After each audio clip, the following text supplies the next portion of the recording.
Well, welcome, John Bowles, pastor, Beggars Table, and welcome everybody who's watching, all you who are at Beggars and Vox folks. I'm Rustin, I'm the pastor of Vox Day Community. That's where we are today, continuing our conversation about the Sermon on the Mount, central teaching of Jesus, and really the kind of the constitution of the early church and everything that we hope to be about.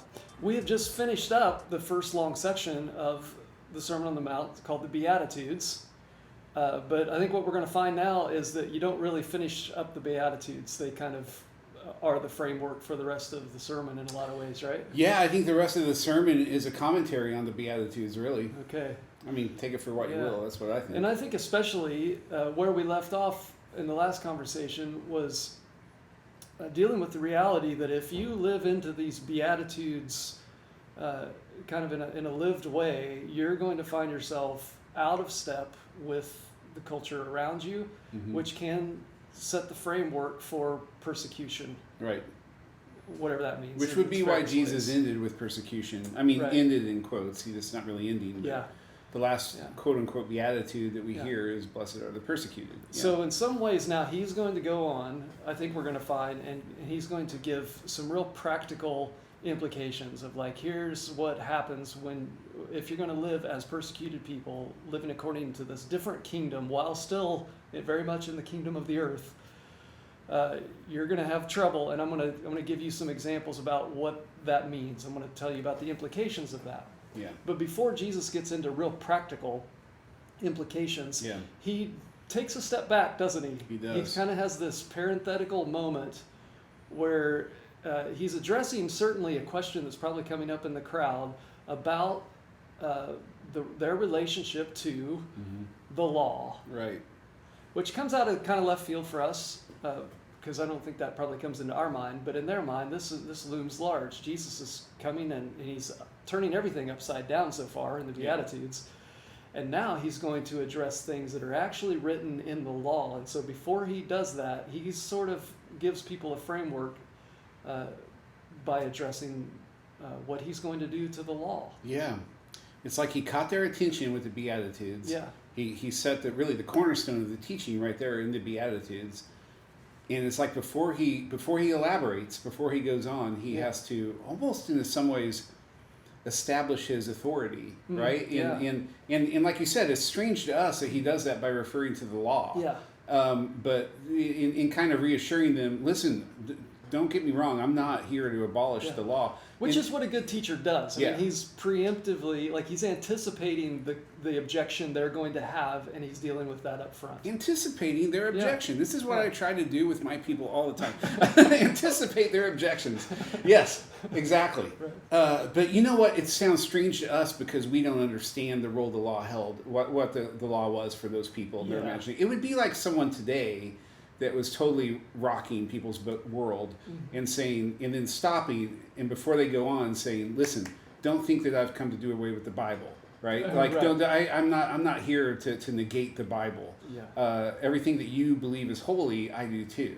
That's good, because that was a question I had for you. What was that? Are you negating everything holy? Yeah. In what we're doing? Exactly. No, we're not doing that. We're actually trying to do the opposite. Exactly. But I think this is worth talking about, what this relationship to the law. Because what comes into our imaginations, I think, might be different than what came into their imaginations. With the law, yeah. And I think that's... How do we get into that? I think it's totally true, Rustin. I think that there's a gap, a felt gap here between what law meant for people, especially what it means for Jesus, and what it means for us today. Yeah. And I think the law is hard for us to talk about today because when we hear the word law, when we imagine law, we think, again, I've said this before and I'll continue to say it, we think dualistically. We've been shaped by our culture, which is a dualistic culture. And so when we think of law, we think of right, wrong. We think of either or, good, bad. And in, out. Categorically, in binary. Right, perfect. We do that, and so it makes us take the words of Jesus, let alone the words of Paul later, and try to filter it through this binary way of thinking, and it doesn't. It just confuses us. Yeah. I mean, how many people walk away from Paul, especially going, I just don't understand. He seems to be all over the place, because or I don't like Paul. Yeah, like, there's a lot of that. Yeah, comes off as rather harsh, but I think that has to do more with us than him. Probably, yeah. It's at the very least, it's the problem of trying to translate somebody else's culture through our culture. Yeah. And all of that to say, we need to take 2 steps back and talk about the law and what is really meant here, and maybe try to break our dualistic way of thinking. But Rustin, when you think of the law, first of all, let me ask you some questions. And I wrote these up just for you. Great. Let me take a drink. Yeah.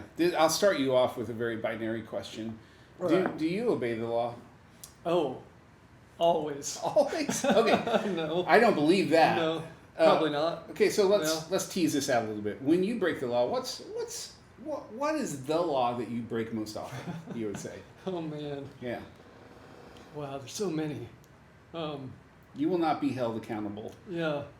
Well, I suppose the safest thing to say would be, speed limits. Or I'm not a big speeder, but I don't exactly follow. Yeah.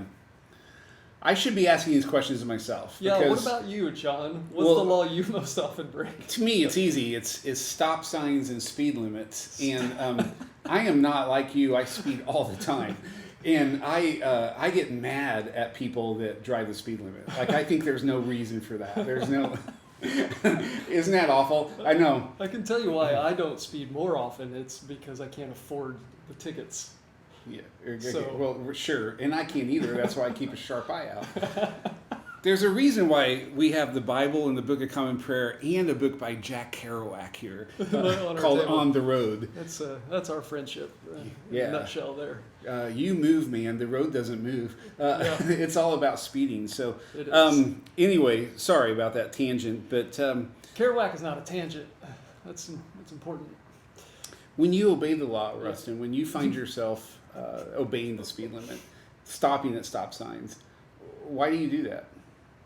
Well, like I said, one, I don't want to pay fines. Yeah, you already identified why you don't. So, yeah, I think I have a sense of like high-minded morality. Like, I want to be right. I want to do things right. Mm-hmm. And I can tell that because I get mad when other people go speeding by me.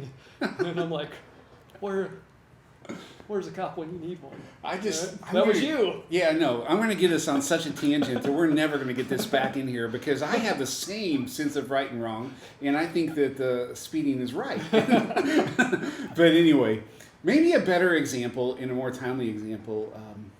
This happened to me just last night. I was in the Crossroads at Beggars table, and I went to get a bite to eat, and I'm doing this all the time these days. I just drive up to somewhere, I get out of my car, and I walk to the door, and then I stop and remember, oh, wait a minute, I don't have my mask on. Mm-hmm. I brought a visual aid. This is my mask. Hey. Love KC. Vox Day just got their own masks, yeah, we don't have it with us, but that's a pretty cool idea. But I remember that I have to go back and get this. And so I was thinking about our teaching yesterday when I did this, and I was like, oh yeah, this is... Why am I putting the mask on when I go in these restaurants? And sure, some of it might be because we're supposed to. There's a law. Yeah. And currently required, right? In Kansas City. Right. Yeah. In some places, most places, I don't really know, but I think most places will make you go get a mask if you don't. Okay. Or they'll have a mask. Yeah. But I recognized in my heart of hearts that wasn't really why I was doing it. Mm-hmm. And then I think, okay, well, it's medical. I mean, I have to wear the mask because I could infect somebody with coronavirus. But then I have to search my heart, and whether I'm right or wrong is not the issue. In my heart of hearts, if I'm being honest, I don't think I'm going to infect anyone. Now, again, I'm not holding that up as an example for people to live. I'm just saying, I really don't think I have the coronavirus, and I haven't felt the coronavirus personally, very close, and so I'm not going to give anyone the coronavirus. That'd be the easy thing to.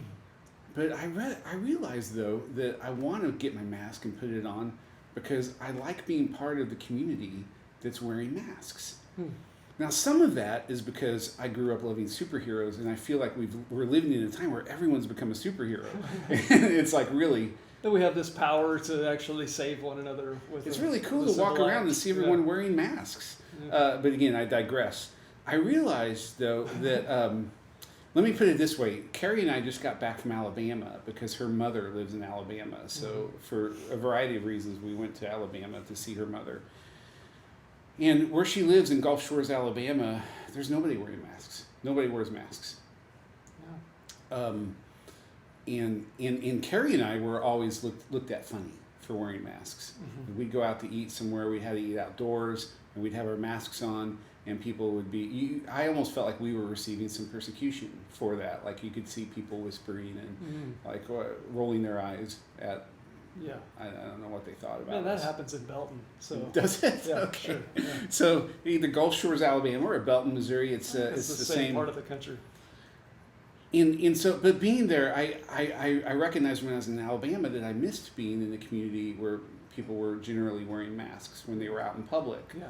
And I realized I just like being part of this community. And I think it's because the mask, to me, it's not so much of an individual thing. It's like, I probably won't give anyone the coronavirus. You probably aren't going to give someone the coronavirus, at least right now, today. But we all kind of realize that in order to stop this pandemic, we all have a shared responsibility. Mm-hmm. And I love the idea of a community that lives in a shared responsibility. And I love being part of a community that kind of owns a shared responsibility. Mm-hmm. And I recognize that I have like this deficit in myself where it's like on the one hand we have freedom and our individual rights and I can do what I want to do and nobody can tell me what I can't do. And there's something really good about that. That's a very valuable value of America. But I feel like that is upheld so much and it's kind of beaten to death almost, like nobody tells me what to do. We are individual rights. I can do what I want. That the other side of community, which is shared responsibility, sacrificing for the good of all, it's like that's just not part of our common dialogue. Yeah, it's not part of our public square dialogue, or at least it hasn't been until recently. Yeah. And I recognize that I've been missing it. I want that. I crave it. And it's like, I love wearing my mask. And I love to be around people wearing masks. It's like we're all saying, hey, we're part of a community. And it's not just about me. It's about us. Yeah. Shared responsibility. Yeah. Yeah. That's good. And I think don't you think people are probably hungry for that underneath the rhetoric and underneath the, just repetition of bumper sticker phrases and silly cable news arguments. I mean, don't we all want to protect one another and I just think of like the community of God's people in the Bible. It's one of the first records of a community in history who puts limits on individual freedom, even individual wealth, in order to care for one another in community. Yeah. And that was really unheard of, but I also think that narrative reflects God's heart for what he wants for all humans in community. It's to live in this Jesus way of like laying down one's liberty or restraining one's wealth I don't have to do everything that I have the right to do if I can help somebody else. Yeah, and usually what you just said is like the equivalent of a dirty word in our culture. Like you won't find politicians using that as a platform usually. No. Like let's lay down our individual liberties for. Well, it very quickly gets swept into dirty words, Marxism and socialism and those kinds of things, which all go awry for reasons other than those pieces of it. Right. Right. What we're talking about is Christian community. Yeah. Where there is quite a bit of self-limiting and self-emptying for the good of the other.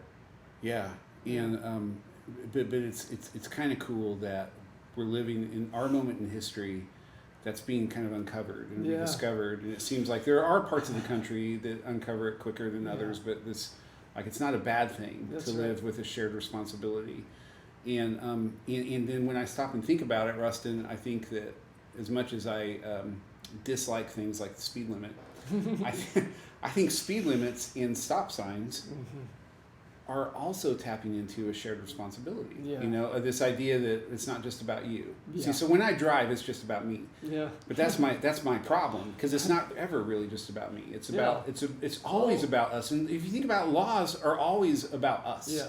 About what we experience together. And see, it's not just your problem; it's our problem. Yeah. That you have a problem. I think I followed that. Right, because if you go around not stopping at stop signs, Mm-hmm. that's fine. If you're like, in Troy, Kansas, where I'm from, and you're out in the country and there's a stop sign, you kind of laugh at it, like, why is there a stop sign out here in the middle of nowhere? I can see, down the road, nobody's coming. I'm not stopping at that stop sign. But if you make a habit of not stopping at stop signs, at some point you're likely to roll through a stop sign and hit a kid on a bike or Right. something like that. Right. All laws inevitably are about living together and living in or they're asking us to sacrifice some kind of individual freedom. That's right. For a shared responsibility, a mutual Yeah. respect, and a moral value of life and of respecting other people. Yeah, and I think that's it's fun that the word sign, you think of stop sign. Yeah. So the word sign is the root word for signify. And see, that's important. I feel like we should write that down. We can't do that, but just Yeah. imagine in your head the word signify. SIGN. Yeah, it has the word sign in it. Yeah. Mm-hmm. Signify. So Signify. a sign signifies. It signifies. Yeah. It points to something beyond itself. Right. Right. So a stop sign, just on a very flat level, just means what it says. Stop. And stop here. Stop before you proceed. That's on one level. But the signifying part of the stop sign is if you disobey the stop sign, you're likely to get into an accident because people are maybe not stopping the other direction, or you may hit someone. So that's the second level. But then there's even a deeper level, which I think you're pointing at, which is the stop sign signifies a value. A value, yeah. And that value is human life. Yeah. The value of one another. That's why we put speed limits up, right? Yeah. Because there's a safe speed at which, relatively safe speed at which we can travel. And if you go beyond that, you might be able to do it safely, but statistically, more often there may be bad consequences. Yeah. Yeah. It's great. Yeah. So signify. And that is this whole conversation about law. Yeah, it is. Right? So maybe can I read from Matthew 5? Yeah. This passage? This is where it goes, yeah. So we've just left the Beatitudes. Yeah. And this is Jesus doing this parenthetical thing, like, let me anticipate your objections and step back and tell you about what I'm going to do. I did not come to. But with this in mind of what the law is, the law is something that signifies yes. a moral. A moral that respects one another, and a moral that respects life and dignity. Yeah. And so that's what the law is. So keep that in mind. Yeah. And here we are in Matthew chapter 5, starting in verse 17, we read, "Do not think that I have come to abolish the law or the prophets." Again, Jesus is going to be the biggest fan of what we just got through talking about. Something that, right? Yeah. I didn't come to tear down all the stop signs. I didn't come to tear. Don't think I came to tear down the stop signs. Right. Don't think that I came to do that. I did not come to tell you to stop wearing masks. We could go on and on with this, right? Yeah. I did not come to tell you not to drive 55, although I can't see Jesus being cool at 55. I have not come to abolish them, but to fulfill them. Okay, so for truly I tell you, and if you want to interrupt me at any point, do. But for truly I tell you, until heaven and earth disappear, not the smallest letter, not the least stroke of a pen will by any means disappear from the law until everything is accomplished. Therefore, anyone who sets aside one of the least of these commands and teaches others accordingly will be called least in the kingdom of heaven. But whoever practices and teaches these commands will be called great in the kingdom of heaven. And then maybe the boldest sentence of all of this, "For I tell you that unless your righteousness surpasses that of the Pharisees and the teachers of the law, you will certainly not enter the kingdom of heaven." So how do we tackle that? Well, there's a bit of a grenade there at the end, but also at the beginning. And I think just in general, I want to observe what great lengths Jesus goes to here to maybe put his interlocutors at ease, those who are going to object to what he's doing. Mm-hmm. He's like over and over emphasizing his own relationship to the law, and he is all about it, right? He doesn't want any part of it. In fact, you're going to be blessed if you're somebody who upholds these laws, right? So he's fallen over himself here to say you don't have this on me because I'm for the law, right? But maybe a way to start into this is to do it backwards and to begin with this thing he says in verse 20. I tell you, unless your righteousness surpasses that of the Pharisees and the teachers of the law, you will certainly not enter the kingdom of heaven. So if you're one of his audience, take me through real quick, Rustin, what you might be feeling right now, because you started with the Beatitudes, and now you've worked up to this point. Where is he taking you? And again, and the Beatitudes started out with this very comforting message, right?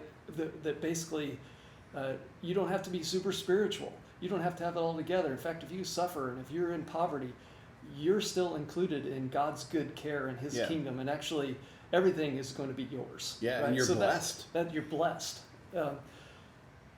Now, he is saying, if you want that kingdom, you're going to have to outdo the Pharisees in righteousness. And so my imagination is these people who've just been kind of buoyed up by these words of encouragement and acceptance and comfort are now like crestfallen, and right? Like, it sounds so. Well, wait a minute. I thought we were in, and now you're telling us we have to be better than Pharisees? Yeah, because people might realize. The Pharisees were. They were the superheroes of their faith, right? They were the superheroes of the law. They were the Bible scholars. Whoever it is that you think of when you think of that person that knows everything, is so wise. Whether it's N.T. Wright or the antithesis John Piper, or whether it's whoever it is, whoever in your imagination is Mother that person. Teresa, or Mother Billy Teresa, Graham, or Billy Graham is a great. Unless your righteousness is better, how does that make you feel? That's probably how it would have sounded to them. And so I think it's worth saying about the Pharisees too, that we have a negative association with them because of how they played with Jesus during that particular time in history. And so a couple things I'd like to say about it. One is that not all Pharisees were negative combatants to Jesus, Are you right? sure? There were some good ones listed in. They didn't dress in black, and right? Walk around scowling. There was a certain strain in that moment in history, and the reason I bring that up is because we live under the shadow of, we live in a difficult political moment where anti-Semitism is it's always under the surface and always in danger of rearing its head, and we want to be really clear that people have used this biblical language against particular Pharisees or group of Pharisees to do some and think awful things against Jews in general, and of course that just needs to be completely dismissed over and over again. Apparently, Jesus himself is a Jew. The Pharisees were generally really good people, right? Who followed the law, who took their faith seriously. People in those days would have walked around thinking of a Pharisee the way that we just mentioned, like some of those heroes, like N.T. Wright or Mother Teresa. They would be like, man, those are people I want to be like. Like, I wish my spiritual life was as rich as what they demonstrate. That's how they would have seen the Pharisees. They would have. I think there was a fair amount of them that may have thought, I never can, though. Certainly. This might simplify it, and sorry if I'm getting you off course, but I've used this analogy before at Beggars Table. I sometimes picture the Sermon on the Mount being delivered to like the loser table in a high school. You got all the popular kids and the jocks and the cheerleaders over here, but then you've got the kids that don't fit in just kind of on this table. And it's like if somebody walked into that cafeteria and told the loser table, hey, you belong here.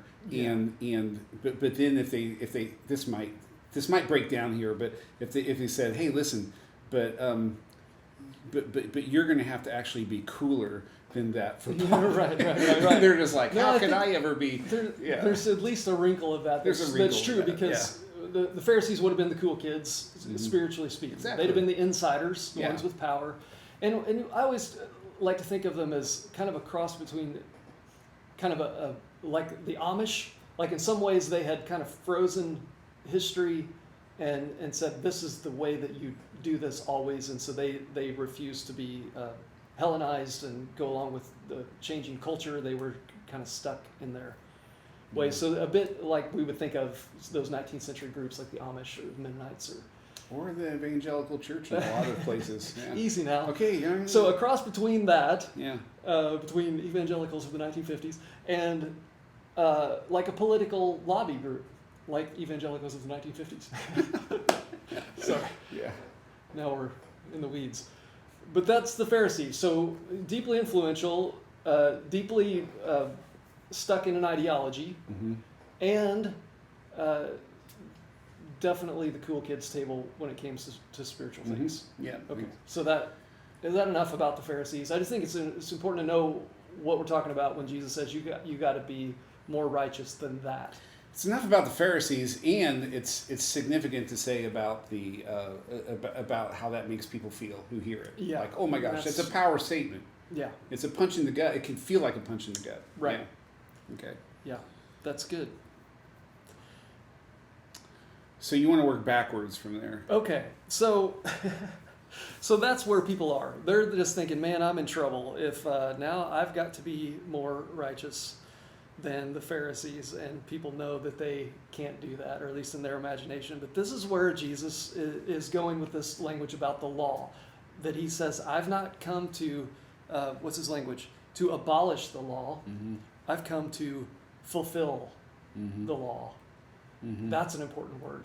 To fulfill, to fill to the full the law. Now, here's what he's getting at. He's not coming to take down a stop sign. He's coming to help people understand and live out of why there is a stop sign in the first place. That's well said. Is that good? Yeah. You can go around stopping at every stop sign and still be an utterly contemptible person who hates your neighbor. The only reason you're doing it is so you don't get a ticket. Maybe so. Right. Yeah. Or to feel self-righteous, or to feel self-righteous. Yeah. Jesus is coming, though, to do something deeper than that. So his category is not law versus no law. His category is law, because law reflects reality. But what's underneath that? What is it that makes you the kind of person who naturally follows this way of living in reality? Like, what kind of person naturally, joyfully sits at a red light, patiently, knowing there's no traffic coming, but this light is red, and I'm just happy to be here, just happy to sit at this red light? Well, the kind of person who could do that, I'm only speculating because it's not me. I know. Would be a person who had in their mind constantly the joy of shared responsibility, living in a culture, a society together. Yeah, right. Like this stop sign, the stoplight represents my attachment to my neighbor and how I keep people safe. Yeah. I like using the mask more than because saying at a stop sign joyfully, a stoplight, it's like too much. Yeah. Well, wearing a mask too long feels like too much, right? It is true. But yeah, so I mean, this is a way of saying that Jesus is getting to the heart of us, and cares more about our heart than our just outward conformity. Yeah. Again, it's not binary. It's not either or. It doesn't mean that It doesn't mean that conformity to good laws is a bad thing either. But it's our heart that matters. That's right. I want even people who don't respect human life to still stop at stop signs. Yeah. Right. We need them to. What I'd like more than that is that we all became the kind of people who actually cared for one another. Yeah, exactly. Right. Alabama was a great example of that. I didn't care about everyone's heart when I was out. Yeah. I wanted everyone to wear their mask. Yeah. That would have made me feel safer. Yeah. But ideally, I would like to see all their hearts change so that they all wanted to. Yeah. That would have been the community I want to be a part of. That's right. Yeah. That's well said. Mm-hmm. That's the community we do want to be a part of. Yeah. And hopefully the communities that we're cultivating in the church. I think I like what you said, Rustin, about you said something about reality. Yeah. It's important for us to remember that when God gave the law to Moses, he wasn't just giving a list of rules. Yeah. Although, again, I don't want to downplay, to a degree, it was rules because God was shaping a people and they needed rules to live by. But I think that those have gotten twisted over the years. Like we've talked about this before, that often people come to the Bible with this idea that the Old Testament was all about legalism and the New Testament is all about grace. Right.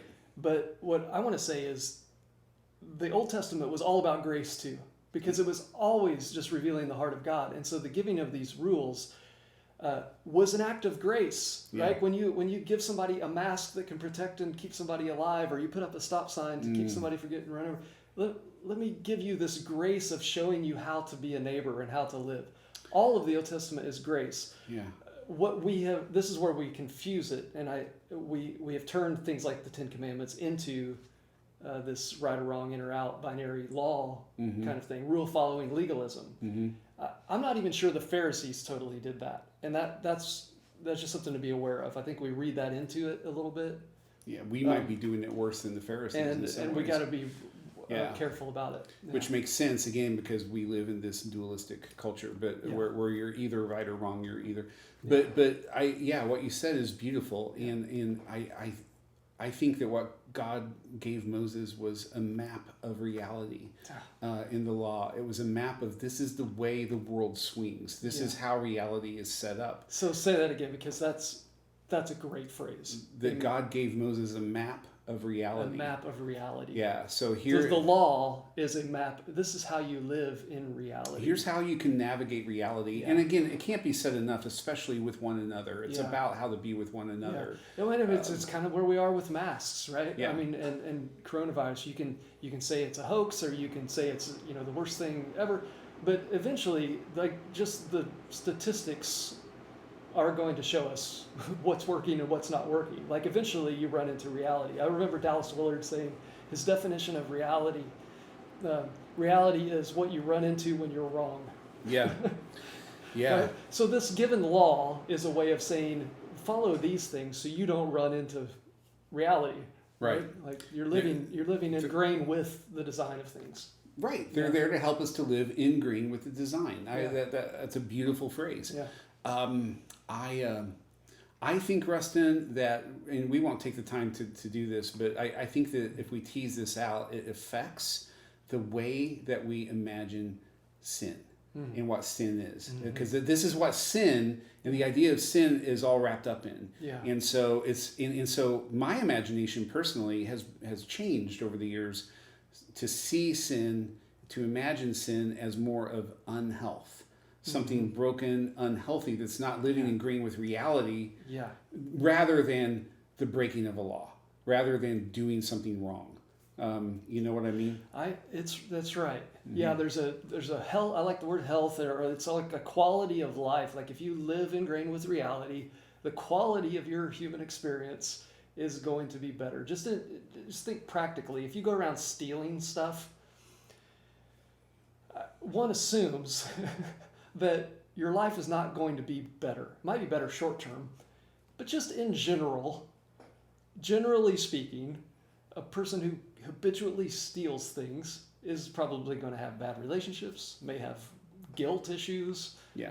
Right? You could do that with any of the commandments or laws. Yeah. Just say generally, we're going to just like we've said with stop signs. If you